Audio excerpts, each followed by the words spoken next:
With a crackle of energy and a bright silver flash, a small clearing just north of Hope's Point went from empty to occupied. The space taken up by 6 mares, who had suddenly warped in. "Oof!" Havocwing grunted as she fell on her face. She had no time to react further, except to grunt a few more times as Insipid, Grayscale Force, Red Velvet, Curacao, and Starlight's Shadow all landed on top of her in a heap. "Worst landing ever," Grayscale flatly observed as she spread her wings to knock the ponies on top of her off so she could take to the air. "You're losing your touch, Star." "Well, pardon me for being quite unable to violate the criterion of teleportation magic," Starlight huffed, getting back to her hooves along with the others.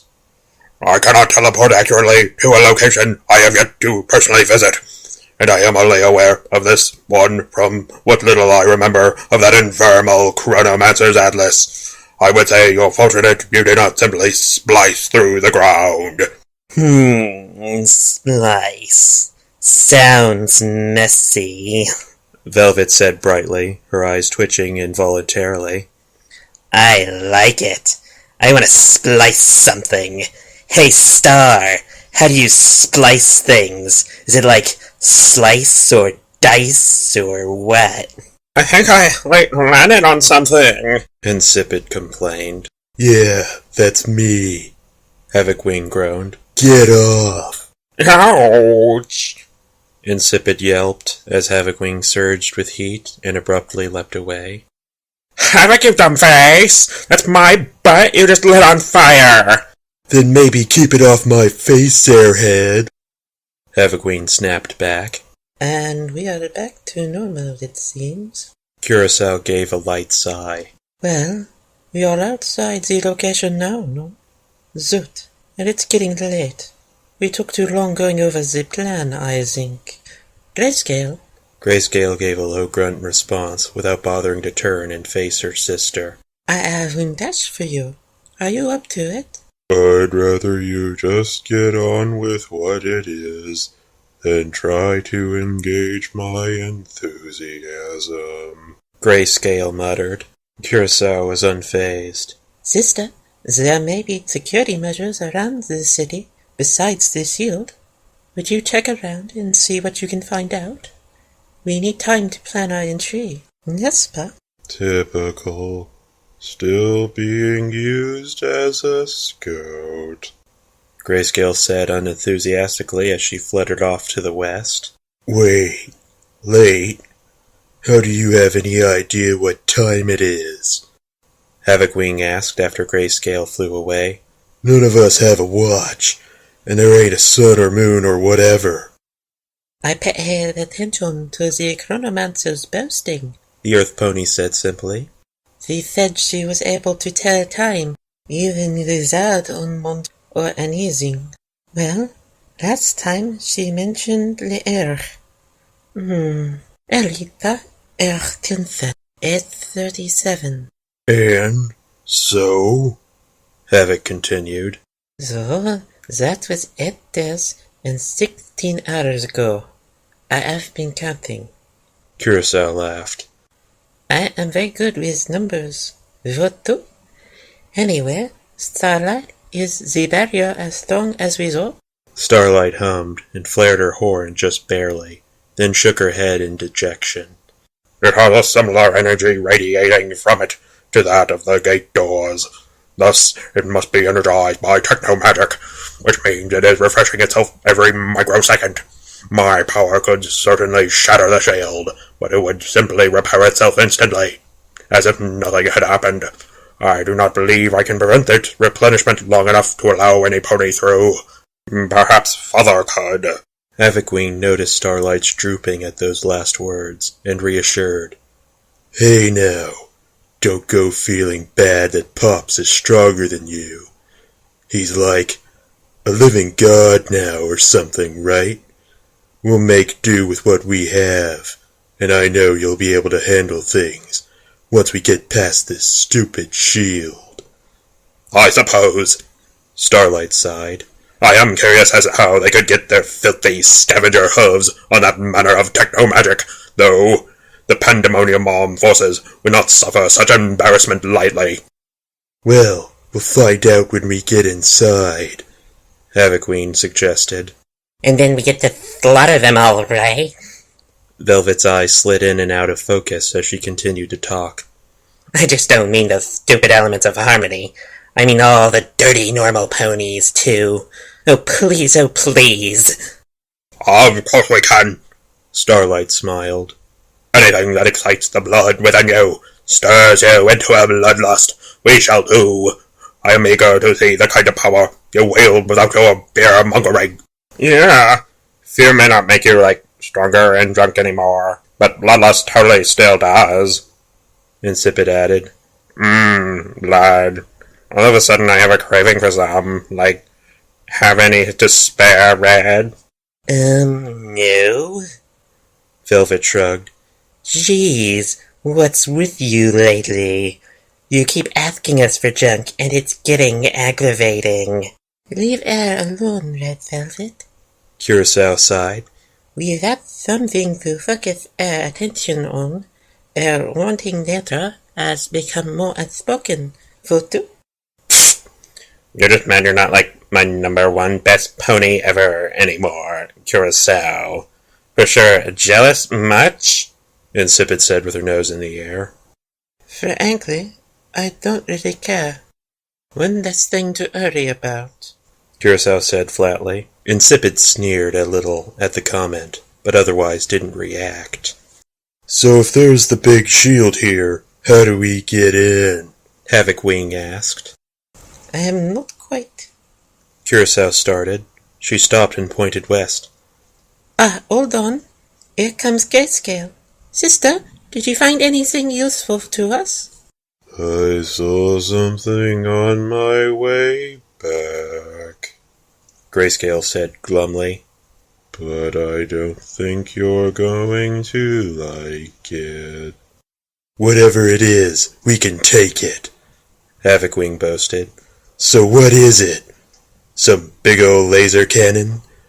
A gargantuan on a leash? Worse. Those things just have a chance to kill you. Grayscale shrugged. What could be worse than... Havoqueen started. Oh, there's plenty of things worse than death, little Havoqueen, came a voice from nowhere. The 6 mares looked around in surprise, recognizing the voice instantly.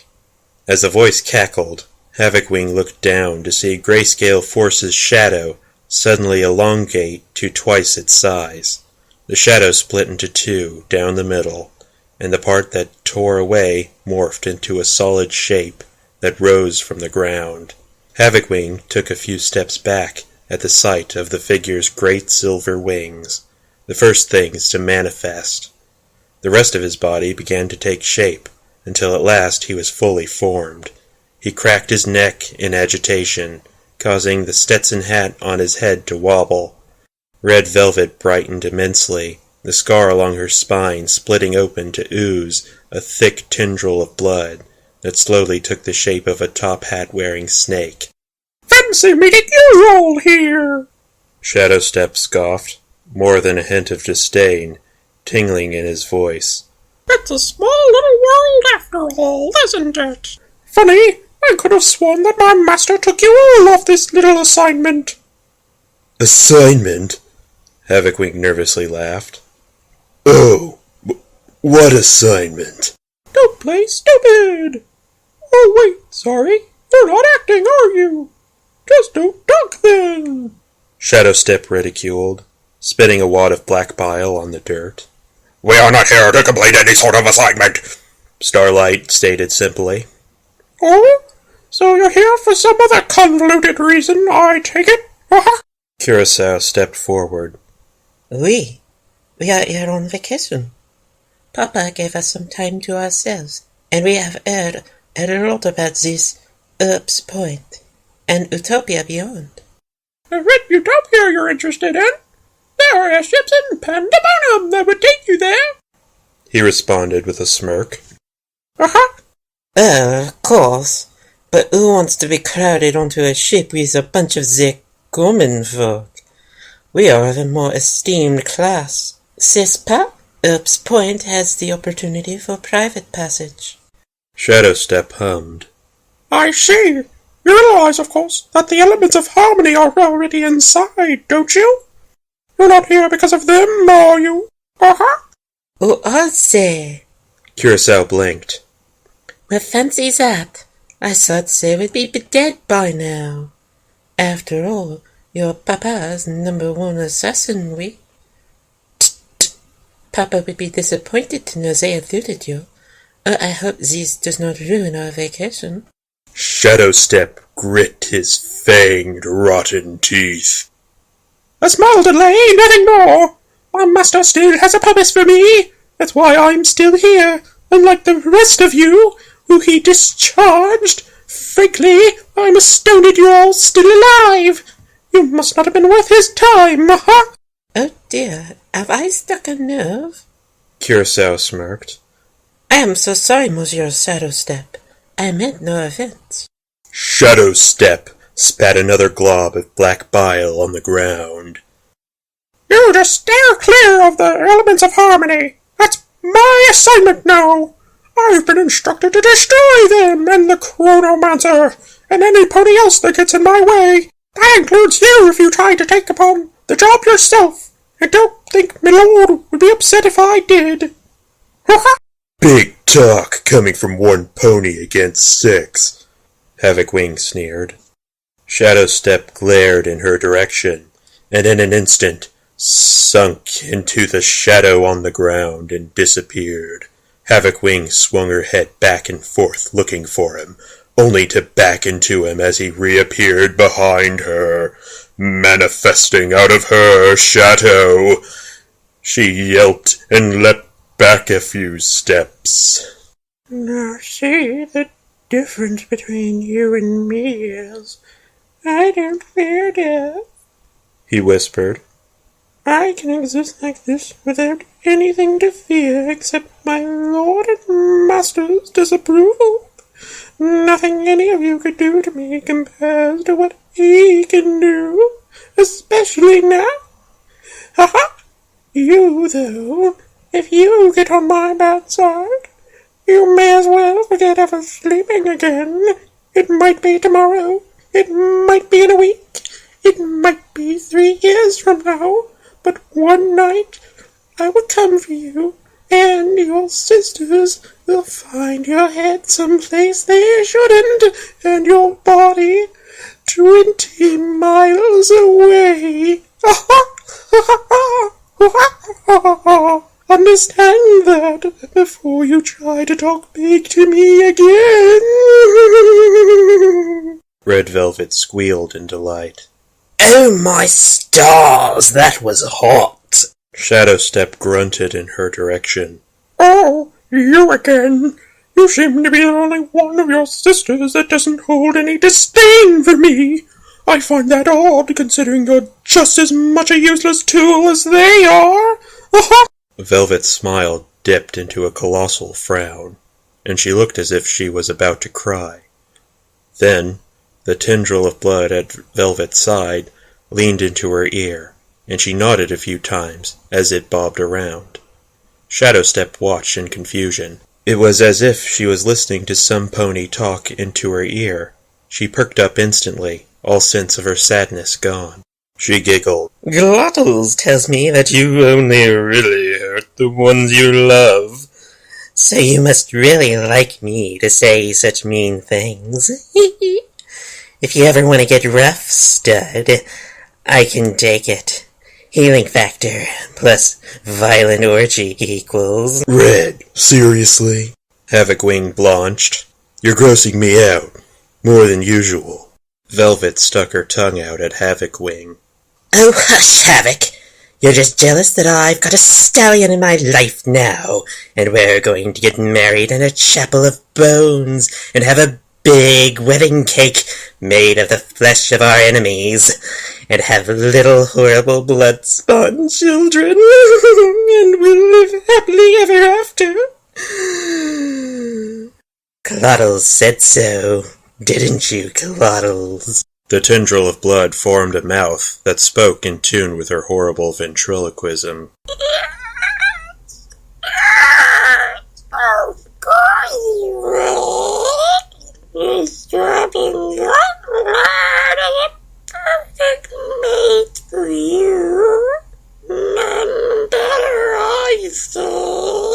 Shadowstep shook his head in disbelief. Oh, incredible! I knew you were all useless, but you're actually insane! Maybe I should do the world a favor and just rid it of another nutcase. A shame, too. I may have stayed interested if your mind was still in one piece. Golly gosh darn! You lay one hoof on her. Havocwing started, igniting one hoof. Oh, he can lay his hooves wherever he wants. Velvet cooed. Starlight huffed in an attempt to return the conversation to a more sane topic. Your ego has burgeoned since our father's ascension, I see. Did you forget who you're speaking to? You dare to threaten us? Oh, threaten? Shadowstep said with mock hurt. In order for me to feel the need to threaten you, you'd have to have some semblance of importance in the world. You're nothing more than a gaggle of clones, pathetic inverted copies, cauldron-born, worthless, knockoffs, cheap imitations, ponies simply ignore the most vainglorious, hypocritical hole of a pawn shop in New Pandonum. The kind that trades in orphans! Orphans! Orphans! And other unwanted, unloved children that were abandoned just after they were born. Failed abortions! To become wards of the state, tossed aside before they were born. Even those filthy little creatures are marginally useful alive as capital, as property. You aren't even that. You barely even exist as far as the rest of the world is concerned. Other than my lord and master, myself, and those pathetic originals and their friends, does any pony even know you exist?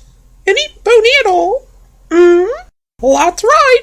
No pony even cares. I thought not. Starlight seethed and flared her horn up brighter than ever. You impertinent little... Curacao put a hoof to Starlight's shoulder. Calm yourself, sister. No need for any sort of display. We are here for fun, remember? Shadowstep simply wishes to sound like he is a danger to us after his failure to complete his task. Shadowstep's glare turned over to her, but she was unfazed. Now then, Monsieur Shadowstep, if you are all done here, we would like to get back to our vacation. Vous voyez? Shadowstep again spat, and waved a metal wing dismissively. Very well, you can carry on for now, but I'll repeat myself once for good measure. Stay out of my way! Shadowstep was about to melt into the ground again, when Insipid bounded forward, smiling at him widely. Wait! Shadowstep stopped, eyeing Insipid with both disdain and curiosity as she bounced on her hooves. That hat! I totally recognize that. Curacao perked up at this. Oh, oui. That is Applejack's chapeau. I was wondering about that. How did you? Shadowstep's smug grin returned to his decaying face. Oh, do you like it? A souvenir I backed up on the cliff top. I may not have managed to kill any of them, but I have a little trump card when I engage Applejack alone. This hat of hers seems important to her. I'm going to enjoy seeing her crumble when I tear it into shreds in front of her. Oh, no you don't. Insipid snapped. I want that hat. Horse apples, I'm gonna let you ruin it. You want Applejack's hat? Havocwing balked. For sure. Insipid said with a nod. If it belongs to one of, the originals, that means it's perfect. I want perfect. I want that hat. Gimme it now! Shadowstep's eyes narrowed. No, finders keepers. Insipid seethed at him and took another step forward, causing him to sneer and flare his metal wings in anticipation. Her voice deepened, carrying a slight echo. Arson! Gimme! I want that hat! Insipid, whoa! Hold on! Havocwing interjected, startled at her sister's voice. The black unicorn's normal whine became a genuinely menacing growl. I want it! Give it to me now! You want it? Shadowstep taunted. Just try to. Insipid lunged a hoof forward and smashed him in the face with it, latching on with all her might, with a powerful surge of draining energy. Shadowstep looked stunned at the attempt at first, but shook that off, gritting his teeth in annoyance. I said I can't feel pain unless it stems from my master, he said angrily. I'm insulted at you. Insipid growled and punched him with another hoof, doubling her efforts. This time, though, he did react. He yowled in pain and stumbled back a step. Insipid didn't let go, even as he attempted to swing a bladed wing at her. His attempt fell short when the wing collapsed, exhausted, as she surged more power through her hooves. As soon as he was distracted, she yanked the hat right off his head and placed it on her own, walking casually back to the group, speaking as if nothing had happened. I told him I wanted the hat. Right? So no big deal. I totally got it. Havocwing was stunned silent, and her jaw hung so low it could touch the ground. Curacao watched with intense worry, her eyes flickering back and forth between Insipid and Shadowstep, who lay sprawled in the dirt, twitching in obvious pain. Starlight nodded her head and pursed her lips in approval, obviously impressed with Insipid's display. Red Velvet, on the other hoof, held a hoof to her mouth and desperately wanted to rush over to Shadowstep's side, but was only stopped by the tendril of blood whispering in her ear. Even Grayscale had reacted, leaning her head back and watching Insipid with widening eyes, glad that since every pony's attention was on her sister, no pony would see her own reaction. She swallowed and watched as Insipid made several tacky poses, displaying the hat like a fresh new toy. I don't like it. Insipid cooed as she straightened it. Girls, look! I'm Applejack! Howdy, howdy, howdy! Shadowstep warily got to his hooves and glared at the black unicorn. His left eye, his normal eye, was now suddenly blazing red. As he seethed in anger, his metal wings flexed and bristled, displaying dozens of long feathers as sharp as knives. What did you do, ha-ha? Insipid blinked. Oh, I drained your energy or whatever. Your power is pretty neato, too. Shadows are coolsies, mega fresh. Not like you, scuzzball. I think I'll keep it for a while. Daddy seems to like you, so maybe he'll like me more if I have a power like yours. Or, the power that is yours or some junk. Cha. Shadowstep took a brief step forward, but suddenly shot to attention, stopping mid-step. Without a word, he shot a last look of disgust at the mares, and then melted into the dirt. Whoa, Insipid! Havocwing gulped in awe. That was... Whoa, I don't think a word exists that can describe what just happened. Monumental! Starlight said at once. What? Oh, he should have known not to get between me and what I want, or whatever. Honeys get, hurt. Super serious. She said with a carefree tone. For sure. If he'd tried to keep that hat for me, I totally would have drained him to his last drop. I do not know what Daddy sees in him. Major loser. Starlight's shadow spoke up, her voice angry, but not loud. Still, Insipid, that was hazardous. What if that stunt hadn't worked? He would have sliced you into tiny little bits. Insipid shied away from Starlight, and tugged the hat over her eyes.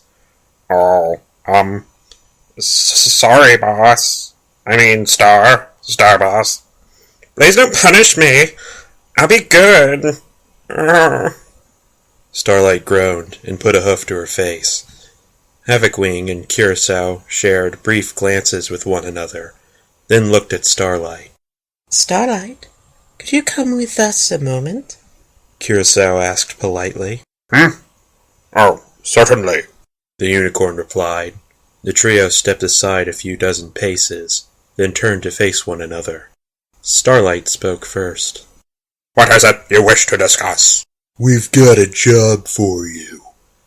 Havocwing said simply. You want to prove you can be a leader again? Well, we're gonna give you that opportunity. Starlight winced for a moment, but then nodded. I would be glad to hear of this opportunity. Insipid is, well, has always been dangerous. Curacao said nervously. It is a part of air, and it is what makes air Rarity's opposite. Rarity, her first goal, was always helping her friends. Insipid, however, only wants more. After our birth, she was, how you say, violent. When she'd not get her way, she is incredibly air-headed, but has always been useful, That is why I gave her a single object to latch onto, Moi. With Moi as her focus, she could be directed. A weapon we could control. With what has happened, she no longer has that focus, and I fear that violent streak of hers may return. Perhaps even get worse. I do recall witnessing her in such a state after the accident. Starlight noted with emphasized distaste of that particular word. I was impressed with her potential, but I had no inkling she could possibly have this much. To attain what she desired, she inflicted pain upon a pony who had no fathomable rationale to lie about being immune to it. He was relaying, at the very least, what he surmised to be the truth. Is that correct, Curacao? Oui, that it was. That is why we need you. What would you ask of me? Starlight asked, with open concern and duty. Well, I know you won't really like this, but what we're saying is, we need you to make sure Insipid stays calm. Havocwing continued, rubbing her cheek as she drew the words out. We were worried about how to handle it at first, but seeing her just now, she responds to you still. The rest of us, other than Curacao, formerly, could barely get anything out of her. She said she could have drained him to his last drop. Havoc shuddered. And I don't need Curacao telling me that she wasn't lying. She's too dumb to lie about it. But she's still scared of you. You're still the strongest. So am I to be her babysitter? Is that it? Starlight muttered with a sigh. Je suis désolé, monsieur, but in a nutshell, oui. Curacao said, echoing Starlight's dismay. Until we find the elements of harmony again, so we can direct her at Rarity, we need to make sure she does not do what she just did to Shadowstep to any of us. That is what I meant by dangerous. I fear that her wanting nature may be worse now that the intensity of her desire has increased. Starlight hummed for a moment, then nodded. I recognize the danger, and your anxiety is duly noted. Very well. You have my word that I will maintain a short leash on her. Perhaps I can do more adequately with her than I did with Red Velvet. That's the spirit. Havocwing smiled. Okay, go on then. Curacao and I need to have a chat about what we're going to do here. Starlight nodded and left, allowing the oldest two siblings to be alone. As soon as she was out of earshot, the two closed the remaining few dozen steps to the force field. Havocwing poked it warily with a hoof and yanked it back with a yelp. She sighed in disappointment. This sucks, she groaned simply. It certainly does suck. Curacao agreed, her voice melancholy. Havocwing nosed it immediately. Hey, you alright there, Curacao? Curacao nodded for a second, but her head slowed to an abrupt stop. She stared ahead for a moment and shook her head, slowly at first, but then faster and faster.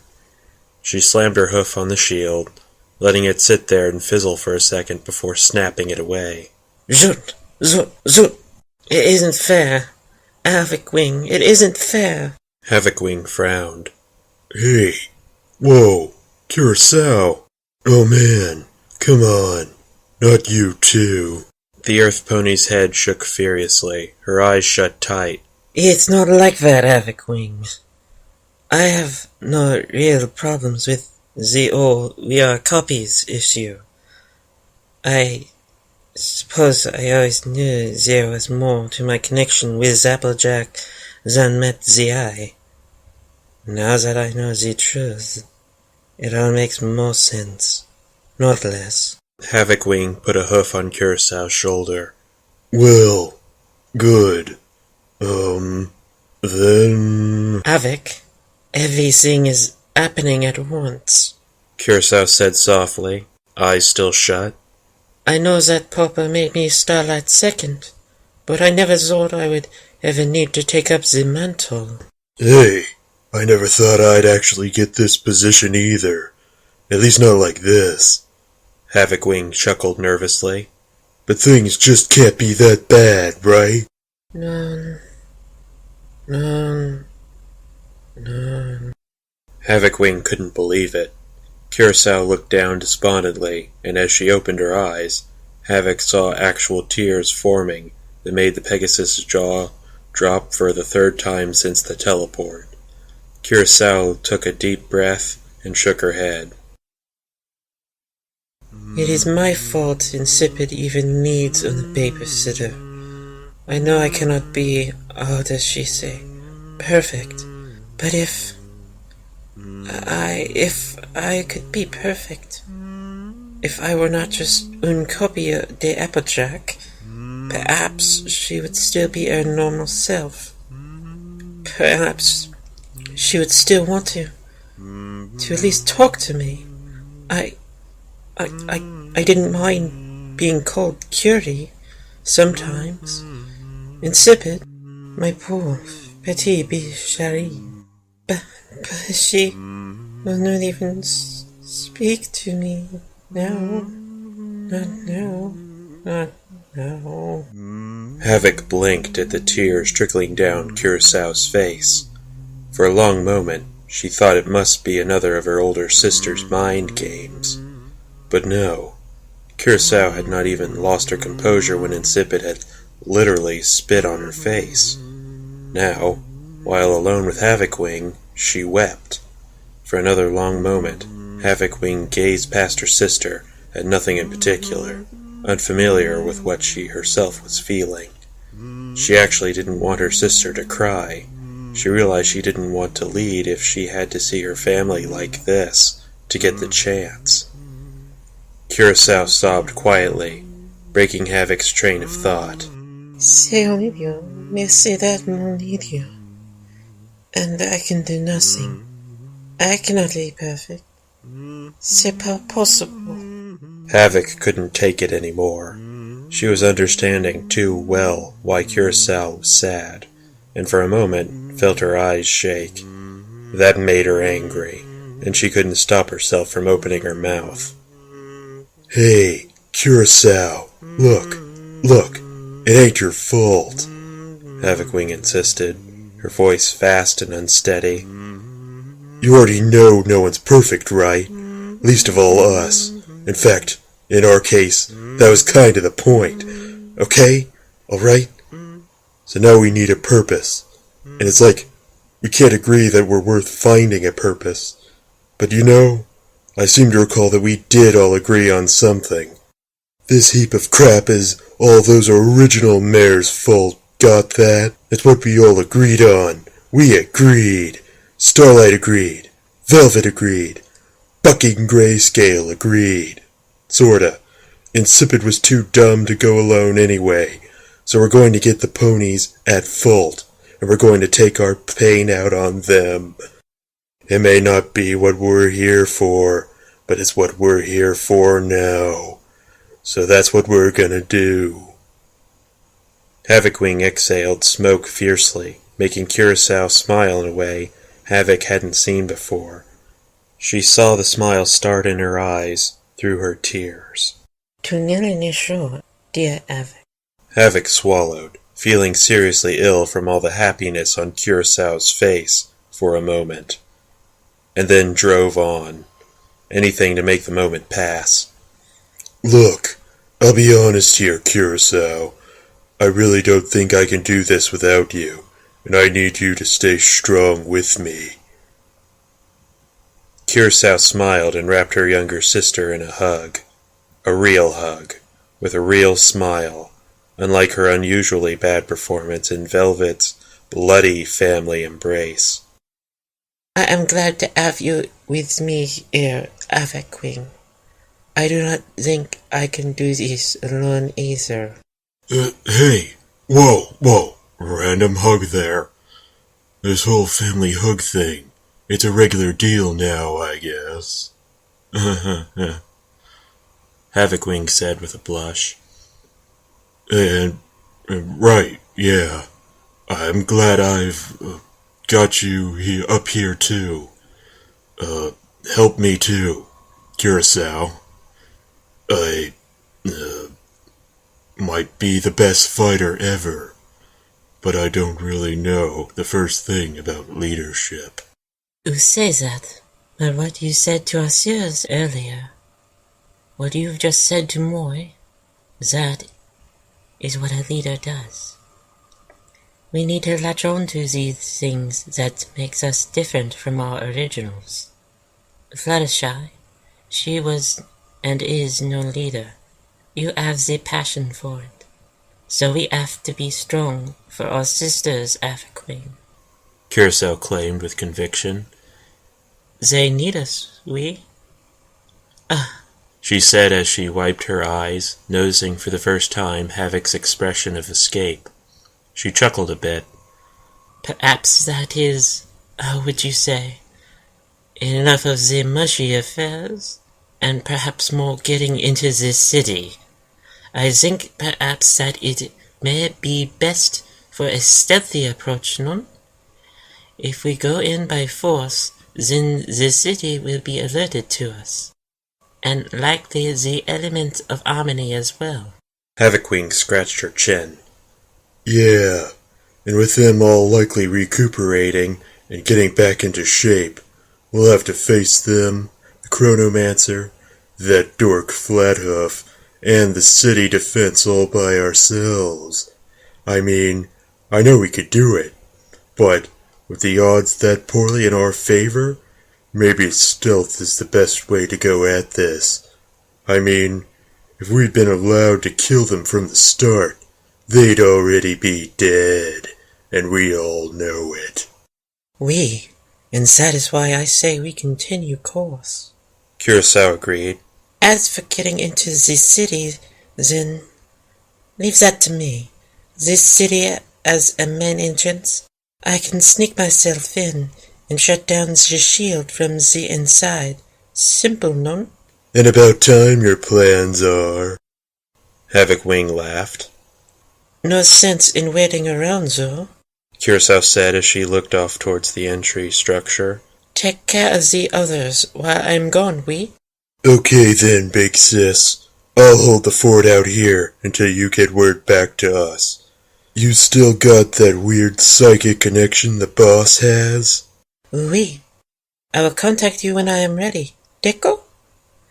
I will also find the elements of harmony so that we can corner them and destroy them. Curacao said with a crack of her neck. Wish me luck. Break a leg. Havocwing saluted. And if you have a chance, break that stupid Chronomancer's leg too. I still call the killing blow, though. Remember that. Curacao smiled as she melted into invisibility. Deco, Stay safe out there, monsieur. You're mon lieutenant now, so while I'm away, you are, how do you say, in charge. And with the sounds of her hostess fading away into nothing, she was gone. Havoc blinked, a toothy grin spreading across her face. Now that, she whispered to herself, that part of leadership I like.